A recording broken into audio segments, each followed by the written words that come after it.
LIC முதலீடு மற்றும் காப்பீடு தொடர்பான அனைத்து சந்தேகம் மற்றும் விவரங்களுக்கு 8973777532 எண்ணை அணுகவும். மாதங்களில் நான் மார்கழி என்று பகவத்கீதையில் கூறுகிறாள் மகாவிஷ்ணுவின் அவதாரமான ஸ்ரீ கிருஷ்ண பரமாத்மா. மார்கழி மாதம் என்பது பெருமாளை முழுமுதல் கடவுளாக வழிபடும் வைணவர்களுக்கு ஆன்மீக முக்கியத்துவம் மிகுந்த மாதமாகும்.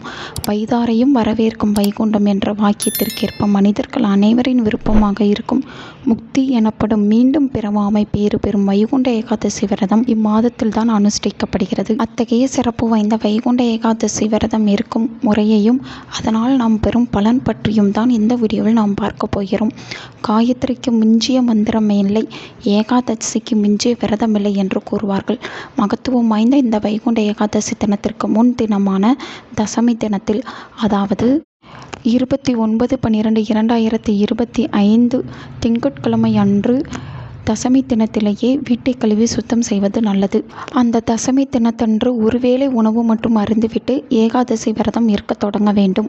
மறுநாள் ஏகாதசி தினத்தில் அதிகாலை வேளையான 3 முதல் 4 வரையிலான பிரம்ம முகூர்த்த நேரத்தில் எழுந்து குளித்து முடித்துவிட்டு அருகில் உள்ள பெருமாள் கோவில்களில் வைகுண்ட ஏகாதசி தினத்தில் திறக்கப்படும் சொர்க்க வாசல் வழியாக சென்று பெருமாளை வழிபட வேண்டும். பின்பு வீட்டிற்கு திரும்பியதும் அந்நாள் முழுவதும் உணவேதும் உண்ணாமல் ஏகாதசி விரதம் இருக்க வேண்டும். துளசி இலைகள் ஊற வைக்கப்பட்ட நீரை தீர்த்தமாக அவ்வப்போது அருந்தலாம். முதியோர்கள், உடல் பலவீனமானவர்கள் பெருமாளுக்கு நிவேதித்த பால் மற்றும் பழங்களை சாப்பிடலாம். இந்நாள் முழுவதும் பெருமாளின் சிந்தனை மற்றும் தியானத்தில் இருந்து மௌன விரதமும் கடைபிடித்தால் ஏகாதசி விரதத்தின் பலன் பன்மடங்கு அதிகரிக்கும். ஏகாதசி தினத்தன்று இரவில் தூங்காமல் விஷ்ணு சகஸ்ரநாமம், பெருமாள் மந்திரங்கள், பாகவதம் படித்தல் போன்ற ஆன்மீக செயல்களில் ஈடுபடுவது சிறப்பானதாகும்.